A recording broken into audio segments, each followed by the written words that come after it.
As indicated in the earlier session, let me just discuss a few examples or illustrations with you regarding annuity calculations. I am picking up example 26 on page 26 of the 4th chapter. The question is as follows. Find the future value of an annuity of rupees 500 made annually for 7 years at interest rate of 14% compounded annually, given that 1.14 power 7 is equal to 2.5023. Now the first step is, of course, in this question it has been clearly indicated. Nevertheless, the first step is 500 rupees is to be paid annually, and it doesn't state that it is to be paid at the start. Therefore, the presumption will be that logically in this case, it is an annuity regular plan. And since they are asking us to find out the future value, the step 2 is future value of annuity regular is what we are concerned with. And the formula for future value of annuity regular is nothing but capital A, which is annuity amount, multiplied by within bracket 1 plus I power n minus 1 divided by I. Now we know that annuity amount is 500. I is given as 14%, therefore 1 plus I will become 1.14. Power n is given to be 7 years. Therefore the equation, the formula gets converted as 500 multiplied by within bracket 1.14 power 7 minus 1 divided by 0.14. If you solve, the answer will be 5365.35. Now, moving on to question number 27. The point for discussion here is the conversion, which I have been speaking to you quite frequently about. Rupees 200 is invested at the end of each month in an account, paying interest 6% per annum compounded monthly. What is the future value of this annuity after the 10th payment? Now, they are asking us to find out the future value. They've also said to us that 200 rupees is invested at the end of each month, meaning it is a regular plan, annuity regular, for which we need to find out the future value. And the future value of annuity regular formula is again known to us as annuity amount multiplied by within bracket 1 plus I power n minus 1 divided by I. Now my concern with this example is not to solve it for you, but just to highlight the conversion point. Look at the percentage per annum, it is 6%, but then compounding is done monthly basis. Therefore, if 6% is for 12 months, then for each month the percentage of interest would be 0.5%. 0.5% is equal to 0.005 in decimal terms. Therefore, the 1 plus I will get reduced as 1 plus 0.005 is equal to 1.005 and will be raised to the power 10 as given in the question, meaning since power is 10 and compounding is done monthly basis, it means it is 10 months, okay, as 0.5% is taken on a monthly basis. Question number 28 on page 27, which relates to Z invests rupees 10,000 every year starting from today, meaning this is clearly an annuity due or immediate plan, not a regular plan, for the next 10 years. Suppose interest rate is 8% per annum compounded annually. Calculate the future value of the annuity. So this is a clear case where we need to apply the formula pertaining to future value of annuity immediate or due. And the way we do it is future value of annuity due or immediate is equal to future value of annuity regular multiplied by 1 plus I. So applying the same formula, you will be able to get the answer. Let us move on to page 31 where we find example 31. The reason I am picking up this particular problem is example I mentioned a while ago to you all that ignore in the formula notations are used differently. I suggested that always use the formula that I am actually supplying to you in the separate file, which is nothing that has been newly discovered by me. I have only written whatever is contained in the ICI study material. But here in this example, we find in the solution right at the start, capital A is equal to capital V divided by capital P within bracket n comma I. And I said to you, just ignore this, though this kind of format will be used in some solutions. I said this earlier on. And I also suggested to you that use the formula that I am giving, that you should be able to arrive at the same answer. Now let's read the question. S borrows rupees 5 lakhs to buy a house. Be very clear, 5 lakhs is borrowed today. Therefore, it is the present value today. If he pays equal installments for 20 years and 10% interest on outstanding balance is calculated, what will be the equal annual installment? Now, here we have rupees 5 lakhs, which is the present value on one hand.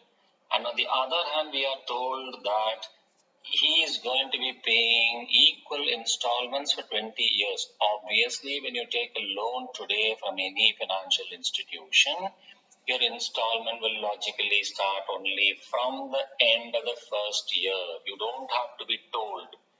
Therefore, step 1, we are supposed to identify whether this is annuity regular or annuity due or immediate. We have concluded that since in the case of loans, installments will start only from the end of the first year, it is clearly an annuity regular plan. And within the annuity regular plan, now the next step we need to identify whether we have to use future value formula or present value formula. Now the question states 5 lakhs is borrowed today. Therefore, we have the present value today. Now, on the right hand side, the installment amounts if we know, but in this question is not known. Therefore, let us assume the installment amounts to be X. So if X is to be paid at the end of each year and so on and so forth for 20 years, then instead of it being paid that way, if I just ask for one payment to be made today, the worth of that should be 5 lakhs, correct? So I can apply PV of annuity regular formula to solve this particular problem, which is example 31, correct? And the formula for PV annuity regular based on our file is what? FV annuity regular divided by 1 plus I power n, correct? So you can find out what is FV annuity regular for this particular question. Once you find out the FV annuity regular, just divide that by 1 plus I power n. The answer will typically stare at your face. Now moving on to example 35 on page 33. With respect to sinking fund, how much amount is required to be invested every year so as to accumulate rupees 3 lakhs at the end of 10 years if interest is compounded annually at 10%? Now, in the absence of any information with respect to sinking fund, the amount will stand to be invested on a regular basis starting from the end of the current year. Therefore, it will be an annuity regular plan. And since we are told that we are supposed to accumulate rupees 3 lakhs at the end of 10 years, that 3 lakhs is not present value, is future value, and hence we need to apply the formula future value of annuity regular to calculate the annuity amount. And the formula will be whatever we know to be equated with 3 lakhs.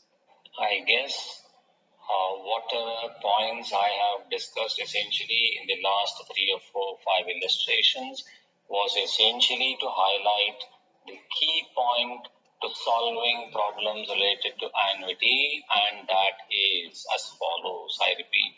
Step 1.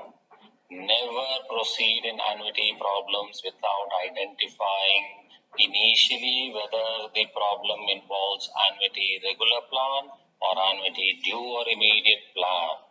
Point number 2, once you have identified it is either annuity regular or annuity due or immediate, then proceed to identify or categorize whether it falls under the future value annuity regular or present value annuity regular or future value of annuity due or immediate or present value of annuity due or immediate. Then you know the formula that is supposed to be used with the data given in the question. You can equate and get the answer. I hope this has been able to meet with the requirements to provide you with a particular level of proficiency to be able to confidently start solving and master this topic. Hence, with regard to the additional question bank, deliberately I am not discussing even one illustration because I personally want you to actually break your head to identify each and every answer, as it is absolutely critical for a student to remind himself or herself that the two steps of identifying whether the problem falls under the annuity regular or due or immediate and whether it falls under the future value or present value category has been understood and implemented by you religiously with respect to each question. Then alone will you be able to confidently solve problems with respect to time value of money. Rather the annuity related problems. Hence, deliberately, I have not discussed even one problem relating to the additional question bank, but I have given you, hopefully, lot of conceptual clarity by discussing these 3 or 4, 5 illustrations as to how do you spot whether it is a regular or an immediate plan. Now take another example. Suppose a question states that Mr. X wants to invest in an insurance product, a life insurance product, which will give him an annuity. Now, obviously, or let's say he has to invest in a particular life insurance product on a regular basis. Now, logically think, just like how a sinking fund operates or so. Whenever you invest in LIC with LIC for a particular insurance product, obviously, LIC will expect you to start paying the annual premium, the premium from today itself. No policy will be commenced if you tell them I will pay you the premium at the end of the first year, end of the second year. You always pay the premium in advance. Therefore, if a question is asked where it contains the following information that Mr. X is agreed to pay 10,000 rupees premium to purchase a life insurance policy or whatever be it, you don't have to be told that the premium is being paid at the start. Now, they have not stated anything. You can't interpret this as a regular plan because generally I said if nothing is stated about the time of payment, it implies it is regular. But then always apply the commonsensical approach. With regard to insurance and stuff like that, payment happens at the start and therefore it will be annuity due or immediate related plan unless anything has been specifically indicated. Now, with regard to getting the conceptual clarity, please solve the illustrations with regard to annuity given in the study material. Again, when you solve these illustrations, for heaven's sake, do not look at the steps given in the study material. Hammer it into your head that you have to apply the 2 steps. Every example that you read, please cover the solution. Read the question properly, identify, I repeat, step 1, whether it involves annuity regular or annuity due or immediate. Step 2, whether it involves future value or present value under the respective annuity plans. Apply the appropriate formula. You never have to look at the solution. You will certainly get the answer perfectly.